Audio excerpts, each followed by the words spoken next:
Сәлеметсіңдер ме балалар? Бүгін 37-ші сабақта біз жаңа тақырып сөйлемнің бірыңғай мүшелерін табуды үйренеміз. 22-ші тапсырмаға қарайық. Сөйлемдерді оқы, қарамен жазылған сөздерге назар аудар. Оларды санамалап оқы. Бұл сөздер қандай сұраққа жауап береді дейді.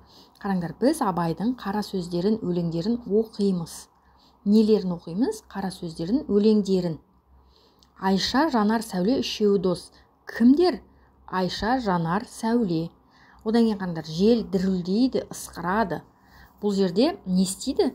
Дүрілдейді, ысқырады. Және төртіншісі, Ләйла үйге барсын, тынықсын. Ләйла не істесін? Барсын, тынықсын. Бұл жерде бұлар қарамен жазылған сөздер бір сұраққа жауап беріп тұр, бірақ та сұраққа ғана жауап беріп тұр. Сондықтан біз бұларды бірыңғай мүшелер дейміз.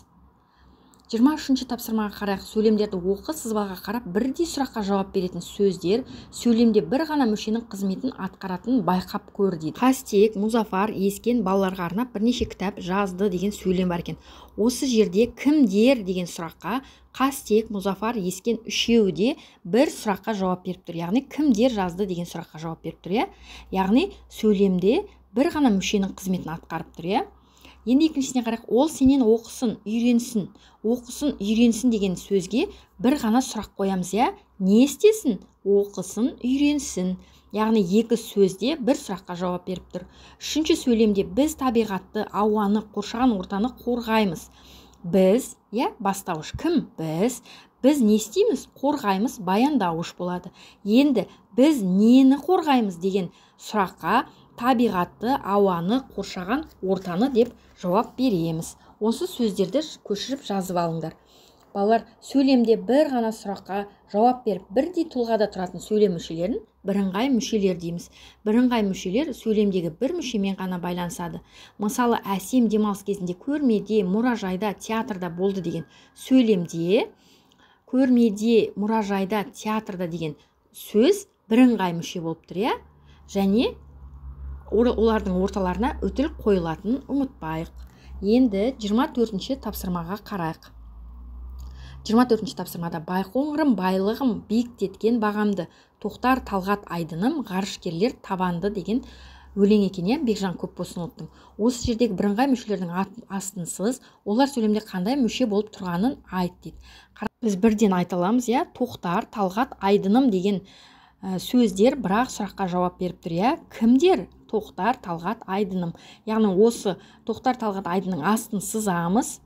Ол бұл жерде бастауыш және бірыңғай мүше болып тұр.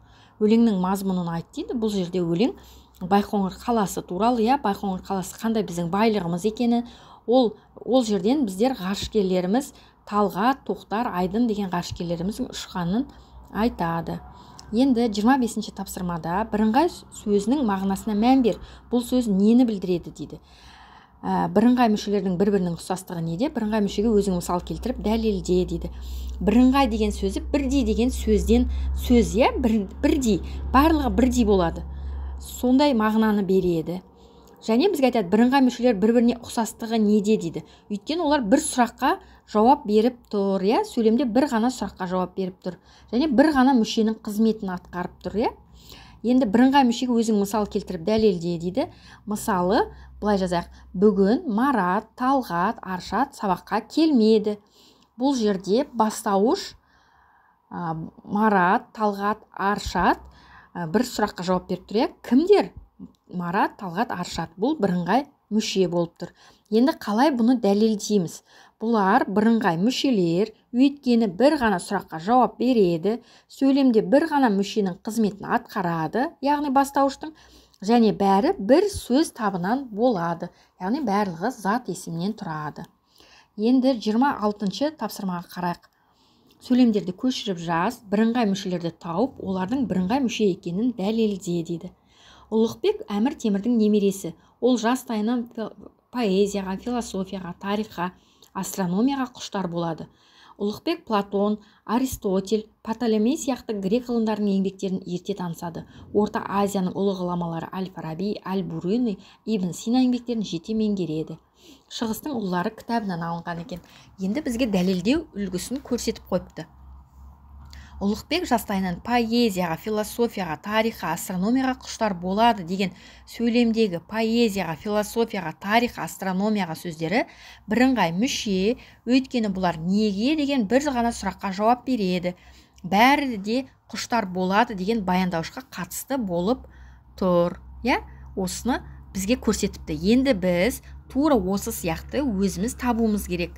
Қайсын? Мысалы, Платон, Аристотель, Птоломей сияқты грек ғалымдарының еңбектерін мен ерте танысады деген сөйлемдегі Платон, Аристотель, Птоломей кімдердің деген сұраққа жауап беріп тұр. Яғни бұл бірыңғай мүше, бұл сөздер, Платон, Аристотель, Птоломей деген бірыңғай мүше, бұлар кімдер деген сұраққа жауап беріп тұр. Кімдер? Платон, Аристотель, Птоломей деп айтамыз.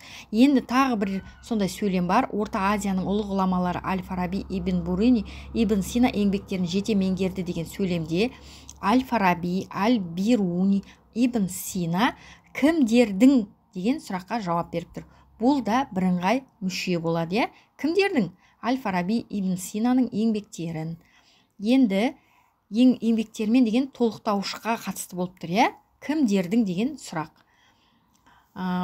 Тура осылай бізге бірыңғай мүше кездессе сөйлемдерде осылай талдасақ болады екен. Осылай талдап дәлелдейміз. Балалар, осымен сабағымыз аяқталды. Келесі сабақта кездескенше сау болыңдар.